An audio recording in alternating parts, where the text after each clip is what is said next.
अब आप बिहार के सड़कों की खाक छानेंगे।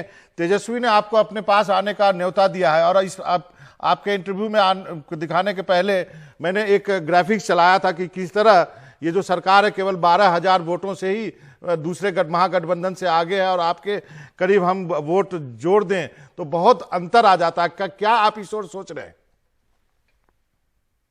देखिए, अभी ईमानदारी से जैसा मैंने कहा कि मेरी प्राथमिकताएं अभी ये नहीं है। अभी कोई चुनाव नहीं है बाबा सर पे कि मैं कोई बहुत ज्यादा अलायंसेस को लेके चिंता करूं या उसको लेके चर्चा करूं।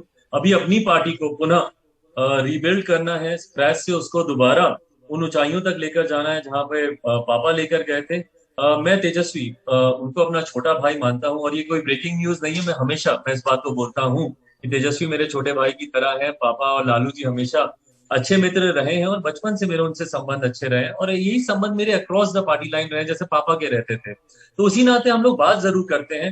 हाँ, बट हाँ, अभी कोई ऐसा निर्णय कि मैं अलायंस चेंज कर लूं या वैकल्पिक गठबंधन की तरफ सोचूं, मुझे नहीं लगता कि अभी वो समय है या अभी ऐसी जरूरत है। चलिए एक और सवाल पूछ देता हूं इसी पर। आरजेडी आपके पिता की जयंती पर श्रद्धांजलि सभाएं करने जा रही है, क्या कमेंट है आपका? नहीं, मैं धन्यवाद करता हूँ उनका।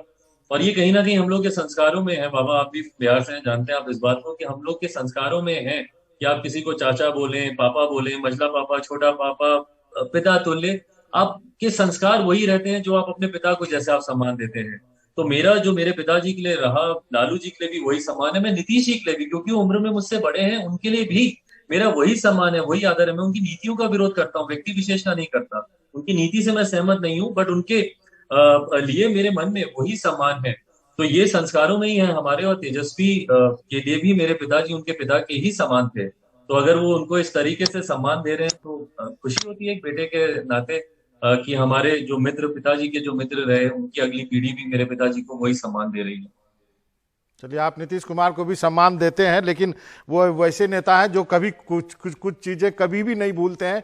शायद उसी के आपको मालूम ही होगा। अब ये तो इस पूरे टूट के पीछे कौन है, ये इसमें कुछ कहने की जरूरत नहीं। चलिए, अंतिम सवाल आपसे जानना चाहता हूं, ये जो कुछ हुआ आपके परिवार में उसको आप कैसे डिस्क्राइब करते हैं? जैसे मैंने भी एक ट्वीट किया था कि जब बिहार में कोई दिल्ली आके रहता है और उसका पिता गुजर जाता है तो उसकी जमीन पे कब्जा हो जाता है और उसके घर वाले ही करते हैं। कुछ आपके साथ भी ऐसा हुआ, आप कैसे डिस्क्राइब करेंगे इसको? मेरे लिए ये, मुझे लगता है शायद मेरी जिंदगी के सबसे दुखद क्षणों में से एक है। एक वो दौर था जब मैंने अपने पिता को खोया, और मैंने इस बात को कहा था बाबा कि मैं अनाथ उस दिन नहीं हुआ कि जिस दिन मैंने अपने पिता को खोया। उस वक्त मेरे ऊपर मेरे पिता तुल्य चाचा का साया था, उनका हाथ था मेरे ऊपर। अनाथ में सही मायनों में आज हुआ हूं जब मैंने उनका भी हाथ अपने सर से खो दिया। तो जब वही मेरे साथ नहीं रहे, मेरा भाई मेरे साथ नहीं रहा, तो अब इससे बुरा और मेरे साथ क्या हो सकता है। पर फिर वही है कि यही मेरा विश्वास भी जताता है कि कम से कम बिहार की वो जनता तो है। आप ही ने खुद ही आंकड़े बताए, लगभग 25 लाख के करीब वो लोग थे जिन्होंने मेरा साथ दिया पिछले चुनाव में, मेरे उस वक्त के दुख के समय में जब पिताजी का निधन हुआ। उम्मीद करता हूँ आज घर घर जाऊंगा, हर बुजुर्ग, हर जी। माता बहन से आशीर्वाद मांगूंगा, उनका आशीर्वाद मिलेगा तो एक जिंदगी आगे और बेहतर होगी।